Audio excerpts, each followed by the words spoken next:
बिस्मिल्लाहिर्रहमानिर्रहीम। नाज़रीन, मैं हूं अज़मत ख़ान और आप देख रहे हैं प्रोग्राम अज़मतनामा। नाज़रीन, कराची के दीगर मसाइल जहां पे हैं हम उनको भी आपके सामने लेकर के आते हैं, लेकिन पानी का एक ऐसा मसला है जिस पे हम मुसलसल मुख्तलिफ़ स्टोरीज़ करते हैं, मुख्तलिफ़ इशूज़ को कवर करते हैं और आपको बताते हैं कि शहर में पानी की सूरत हाल क्या है, क्यों कम है, कब बढ़ेगा, कैसे बढ़ेगा, चोरी कैसे रुकेगी। ये सारी चीज़ें हम आपको मुख्तलिफ़ वक्त में बताते रहते हैं। आज इसी हवाले से एक इशू आपके सामने ये लेकर के आए हैं कि कराची में जो पानी की चोरी है वो हाइड्रेंट के ज़रिए से हो रही थी, लेकिन एक और तरीका जो चोरी का था वो ये था कि लाइनें लेकर के पानी की बड़े पैमाने पे चोरी हो रही थी। और ये चोरी ऐसी थी जो मख्फी थी, जो नज़र नहीं आ रही थी, इस पे हाथ नहीं पड़ रहा था, लेकिन वाटर बोर्ड के अफसरान को इसका इल्म था।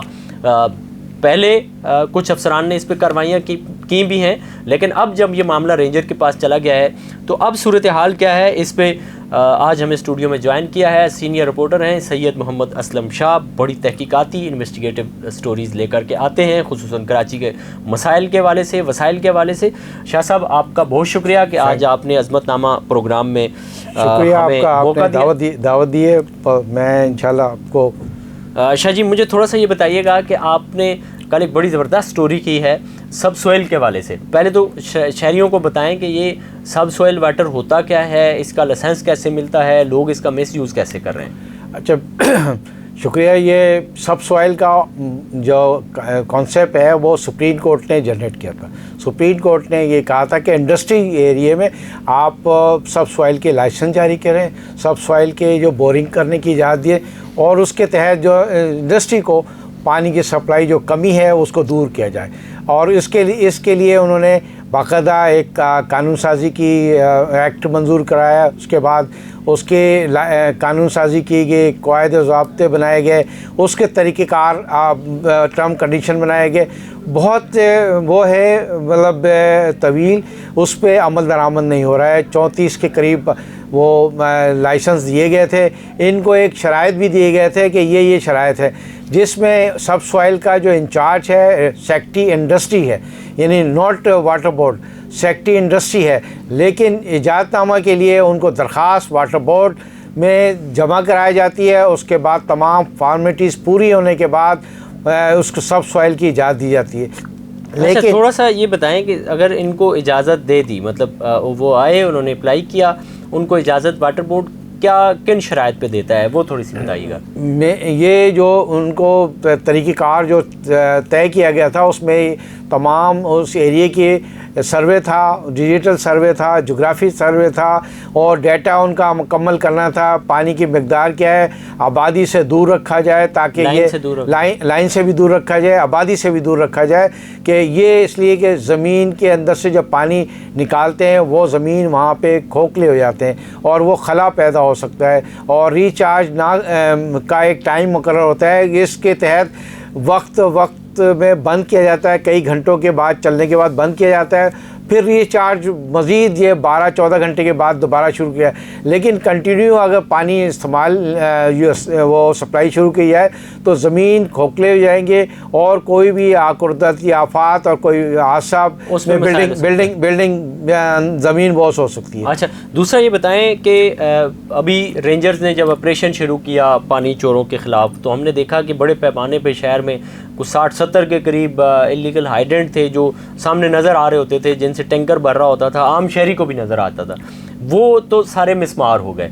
लेकिन ये जो ज़ेरे ज़मीन लोग पानी चोरी कर रहे थे, खुसूसन अगर इनसे बात करें तो ये कहते थे जी कि हम पानी चोरी नहीं कर रहे, हमने लाइसेंस लिए हुए हैं। उसकी आड़ में भी बड़े पैमाने पर तो कितनी मिकदार में चोरी हो रही थी, कितने लोग चोरी कर रहे थे, थोड़ा सा इस पे बताइएगा। देखिए, ये इसकी तादाद का तो आप नहीं बता सकते कि कितने गैलन कितने चीज़ें चोरी हुई, लेकिन एक ऑफिशियली उन्होंने एक्सेप्ट कर लिया है। जो बोरिंग माफिया है जो इस वक्त सिस्टम चला रहे हैं, उनका कहना है कि हमारे पास सिर्फ 156 लाइसेंस के तहत हमने इजाज़तनामा ली हुई है और 900-950 के लगभग जो है ना वो उनका हमारा उससे ताल्लुक़ नहीं है। ये गैर कानूनी चल रहे हैं, इनको गिरा दिया जाए, ख़त्म कर दिया जाए, इससे हमारा ताल्लुक़ नहीं है, ना हम इसके। लेकिन वो 5 साल, गुज़श्ता 5 साल से वो बोरिंग से पानी सप्लाई कर रहे थे, पैसे वसूल कर रहे थे, टैक्स वसूल कर रहे थे, लेकिन उनके ख़िलाफ़ कोई कार्रवाई नहीं। अब रेंजर्स ने जब कार्रवाई शुरू की तो एक दिन के लिए बोरिंग एरिया में, जो एरिया था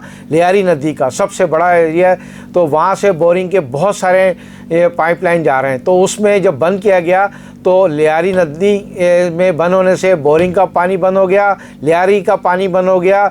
लेकिन इर्द गिर्द के जो एरिया थे, जो गुलशन इकबाल थे, फेडरल एरिया था, गार्डन था, और ये पाक कॉलोनी, लियाकताबाद, इन एरिया में पानी की मतलब मिकदार बढ़ गई, मतलब सप्लाई बहाल हो गई, बड़ी तेज़ी से पानी लोगों को हाँ। मिला। तो उसकी वजह ये थी कि वो लियारी नदी का जो पानी बंद करके डाइवर्ट किया, तो वो पानी इतना ज़्यादा था कि वो दीगर एरियाज़ में गया और लोगों को पानी मिल गया। और उसको मतलब 48 घंटे लगे को सप्लाई को मैनेज करने के लिए। ज़बरदस्त। तो अगर शाहजी ये लियारी को जो लाइन जा रही है, अगर इससे जो कनेक्शन इलीगल लिए हुए हैं माफियाज ने और अपने बोरों में शामिल करके ये सप्लाई कर रहे हैं कंपनियों को, तो अगर ये लियारी की लाइन जो है ये क्लियर कर दी जाती है इलीगल कनेक्शन से, तो इसका मतलब है कि लियारी में पानी की जो शॉर्टेज है, उसके करीबी इलाकों में पानी की जो शॉर्टेज है वो मुकम्मल हो जाएगी, वो मतलब लोगों को पानी मिलेगा। जी हाँ अजमत साहब, बिल्कुल आप सही कर रहे हैं। देखिए पानी का डिस्ट्रीब्यूशन का निज़ाम ख़राब है। ये देखिए, ये पानी डाइवर्जन करके बोरिंग के ज़रिए इंडस्ट्री को सप्लाई कर रही है। यानी इसका मतलब बोरिंग का नाम है सिर्फ के बोर कर करके सब सॉइल वाटर ले रहे हैं, लेकिन वो पानी लाइनों से ले रहे हैं, लाइनों से चोरी कर रहे हैं। देखिए ये सबसे बड़ी माफिया शकील मेहर है जो साइट में सप्लाई कर रही है। उसमें उसके तकरीबन 1.25 अरब रुपए की बिलिंग है। तो उसका मतलब है पानी सब सॉइल से वो 1.25 अरब रुपए की बिलिंग कर रहा है। वाटर बोर्ड से ज़्यादा वो बिलिंग कर रहा है एक इंडस्ट्री में। और दीगर इंडस्ट्री जो है, कोरंगी है, लांडी है, फेडरल बेरिया है, नॉर्थ कराची है, और इससे ज़्यादा है। अभी हाल ही में एक मेरे साहब बिन कासिम के एरिया में एक फैक्ट्री, उनके सब सॉइल के, वो उनको उन्होंने पाबंदी लगा दी है कि भाई वो आप पहले इजाज़तनामा लें वाटर बोर्ड से, और जिन मुतल्लिका अथॉरिटी से इजाज़तनामा लें कि आप बोरिंग कर रहे हैं या पानी सप्लाई कर रहे हैं, जिस एरिया से गुजर रहा है, पाइप जा रहा है, उनसे भी इजाज़तनामा लें। इस केस का हवाला देते हैं तो 20 दिन के बाद उसका फ़ैसला होना है। इस हवाले से ये जो बोरिंग माफिया शहर में मौजूद है, और इन्होंने ना किसी बल्दियाती इदारों से इजाज़त ली है, ना किसी मालियाती इदारों से इजाज़त ली है, ना इन्होंने सर्वे कराया है, डिजिटल सर्वे नहीं कराया है, जोग्राफी सर्वे नहीं कराया है। तो अब ये इसकी वजह से शहर को तबाही और बर्बादी की तरफ लेके जा रहे हैं। एक तरफ पानी चोरी हो रही है, दूसरी तरफ ज़मीन का स्ट्रक्चर भी मुतासिर कर रहा है, और कुदरती आफात और ज़लज़ले में ये सारे एरिए ज़मीन बोस हो सकते हैं।